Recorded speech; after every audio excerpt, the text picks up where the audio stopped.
Toi que Noël planta chez nous au saint anniversaire. Jolis sapins comme ils sont doux, et tes bonbons et tes joujoux. Toi que Noël planta chez nous, tout brillant de lumière. Mon beau sapin, tes verts sommets et leur fidèle ombrage, de la foi qui ne ment jamais, de la constance et de la paix. Mon beau sapin, tes verts sommets m'offrent la douce image.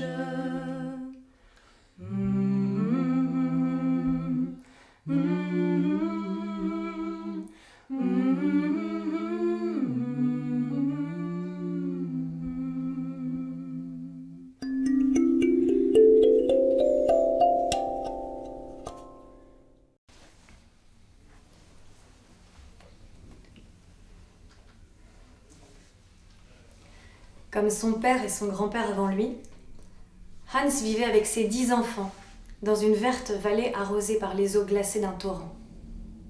De tous les bûcherons de la montagne, il était le plus brave et le plus joyeux. Malheureusement, il était aussi le plus pauvre. La masure qui lui servait de maison comportait, dit-on, tant de fissures qu'en tentant de les reboucher, ses 10 garnements avaient appris à compter jusqu'à 100, et même davantage. Avec tant de bouches à nourrir, Hans ne ménageait pas sa peine et travaillait sans relâche au plus profond des forêts. Un hiver, alors que Noël approchait, la tempête se mit à gronder si fort que le toit de sa cabane menaça de s'envoler. Transis, ses enfants commencèrent à tousser et, pour oublier leurs frissons, se mirent à faire l'inventaire de la Voie lactée. 30 étoiles filantes, 10 000 chandelles à la flamme tremblante. Une seule lune, ronde et brillante, et pas un seul arc-en-ciel. Leurs voix pointues transpercèrent le cœur de leur père, qui se désolait chaque jour davantage de voir fondre leur si gai visage.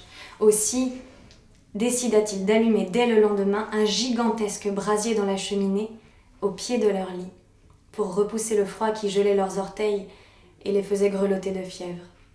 Mais pour cela, il fallait du bois, des branches et des fagots, et dans l'âtre, il ne restait plus qu'une poignée de feuilles mortes. Au premier chant du coq, un panier à la main et sa cognée sur l'épaule, Hans brava des tourbillons de flocons de neige aussi gros que des assiettes. Décidé à couper autant de bois qu'il pourrait emporter, il plissa les yeux et s'enfonça dans la forêt. Sur son chemin, la bise et peut-être la muette terreur de finir en rondin faisaient trembler les arbres et craquer les écorces. Où donc le bûcheron allait-il porter sa hache ? Sur un chêne, un aulne ou un pin ? Cet arbuste était trop menu, celui-là pas assez fourni, et les branches de cet arbre décidément beaucoup trop minces.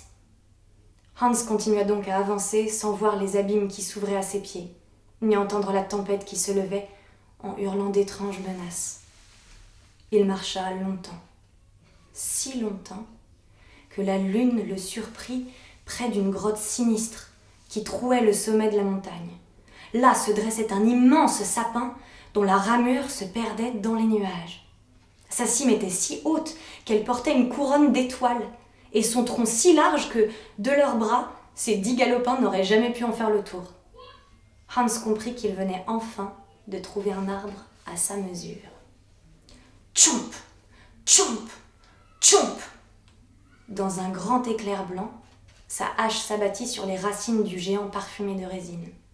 Au premier coup, Hans reçut une pluie d'aiguilles dans les yeux.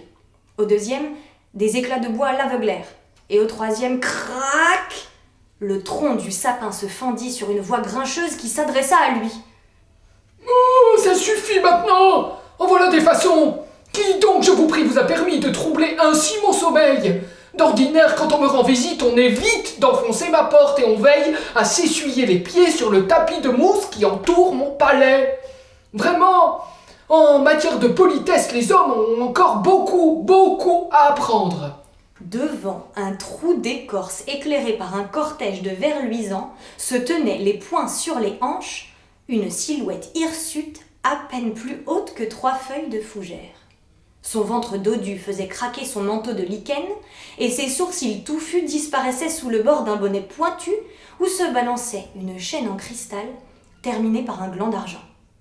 Stupéfait, Hans comprit vite qu'il avait sous les yeux le légendaire roi des nains qui régnait depuis des siècles sur la montagne et dont les grands-mères aimaient à raconter les aventures durant les longues veillées d'hiver.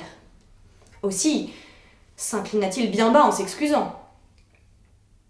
« Pardonnez-moi, sage souverain des pierres et des écorces, mais il est vrai que, dans la nuit et la tempête, je ne sais comment, la splendeur de votre demeure et la magnificence de son portail m'ont échappé. Et, par ma première hache, si votre tapis de mousse ne disparaissait pas sous une épaisse couche de neige, sans doute aurais-je pris grand soin d'y essuyer mes bottes. » Ce discours sincère toucha le cœur du vieux nain, qui voulut savoir ce qui avait bien pu pousser le pauvre homme à s'aventurer si loin de chez lui, par un temps à ne pas mettre un loup dehors. En quelques mots, Hans lui décrivit alors les 10 visages, brûlants de fièvre, qu'il avait poussé à vouloir allumer dans sa cheminée un feu à faire pâlir tous les volcans de la terre. Après avoir réfléchi quelques instants en tirant sur les poils de sa barbe, le roi des nains rentra chez lui et ouvrit un placard qui contenait juste assez d'ailes de mythe et d'antennes de papillons juteuses pour faire un fastueux réveillon. Puis, il prit une botte d'écorce de saule et une minuscule fiole remplie de sève de bouleau qu'il jeta au pied du bûcheron en disant « Fais bouillir ces écorces dans un peu d'eau et donne ensuite cette amère potion à tes enfants. Puis, pendant 1 mois, secoue cette fiole et verse chaque jour 50 gouttes de ce contenu sur la pointe de leur langue. Tu verras, leur fièvre sera vite un mauvais souvenir. Quant à ton feu, cette nuit, épargne, je te prie, les arbres de mes forêts, car je les ai tous regardés grandir, et il me déplairait fort d'en voir un seul manquer à l'appel lors de mon banquet de fin d'année. Va plutôt secouer les jeunes sapins qui poussent au bord du précipice, et remplis ton panier de leurs fruits. Crois-moi, tu ne le regretteras pas. » Sur ces mots, crac! Dans un claquement sec, le tronc se referma et Hans se retrouva seul dans la nuit. Après avoir ramassé la fiole et la botte d'écorce qui gisait dans la neige, il suivit le conseil du roi des nains et remplit de pommes de pin son panier d'osier, ses poches et même le haut de ses bottes. Puis, il se hâta de descendre dans la vallée pour rejoindre ses enfants qui devaient s'inquiéter de ne pas le voir revenir. Mais plus il marchait, plus il avait l'impression d'avoir les jambes en coton. Sans doute était-ce la fatigue qui alourdissait son panier. Quant aux lueurs qui, de temps à autre, s'échappaient de ses poches, elles venaient certainement d'une poignée de vers luisants aventureux, là de l'isolement des cimes et curieux de découvrir le vaste monde. Mais Hans n'avait guère le temps ni à vrai dire la force de se creuser davantage la cervelle, et il poursuivit bravement sa route dans l'obscurité, les bras et l'odeur rompus sous le poids de son chargement. Enfin, il arriva chez lui. À l'intérieur, l'attendaient 20 petits yeux impatients, qui s'ouvrirent tout grands en voyant ce qu'il venait de faire rouler sur le plancher. Des pommes de pain d'argent! Oh, mais comme elles brillent! On dirait une pluie de diamants! Il y avait là de quoi acheter tous les villages de la région. Grâce au roi des nains, Hans connut le plus beau Noël de sa vie. Et le printemps venu, c'est en énumérant d'une voix guillerette les fenêtres, les escaliers, les cheminées et les innombrables cachettes de leur palais flambant neuf que ces 10 enfants éclatants de santé finirent d'apprendre à compter.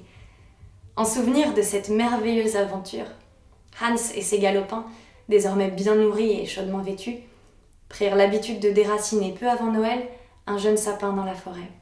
Bien entendu, pour ne pas mécontenter le souverain des pierres et des écorces, si chatouilleux en matière de bonne manière, il déposait toujours avant de repartir un mot à son intention pour le rassurer sur le sort de son protégé. Gravé sur un mince copeau de bouleau blanc, quelques lettres un peu tremblées disaient simplement « Ne pas s'inquiéter, bref congé d'hiver, retour prévu aux prochaines giboulées de mars ». Tous ensemble, ils plantaient ensuite le jeune arbre dans un pot qui trônait majestueusement dans leur salon jusqu'au retour de la belle saison. Après les fêtes, dès que chantaient les premières hirondelles, ils le repiquaient dans un vallon. et le petit arbre continuait à pousser sous l'ombre bienveillante de la montagne où, parfois, quand le temps était clair, on devinait la silhouette d'un sapin géant coiffé de lumière. Mais qu'advint-il des pommes de pin du roi des nains ? En vérité, elles étaient si bien ciselées que Hans en vendit juste assez pour avoir de quoi vivre. C'est pourquoi, telles de précieux joyaux, certaines scintillent aujourd'hui derrière les vitrines des bijoutiers ou au cou des coquettes. Les autres connurent une remarquable destinée car, une fois l'an, Hans les accrochait au bout d'un fil d'or aux branches de son sapin pour que chacun puisse admirer leur beauté. Émerveillés, les gens ne tardèrent pas à affluer des 4 coins du pays pour contempler l'arbre aux fruits d'argent qui devint rapidement la 9e merveille du monde. C'est ainsi, dit-on, qu'à Noël, toutes les familles d'Allemagne, puis celles de lointaines contrées, prirent l'habitude de placer un sapin décoré près de leur cheminée, dans l'espoir qu'ainsi paré, ses branches parfumaient leur porte chance et bonheur.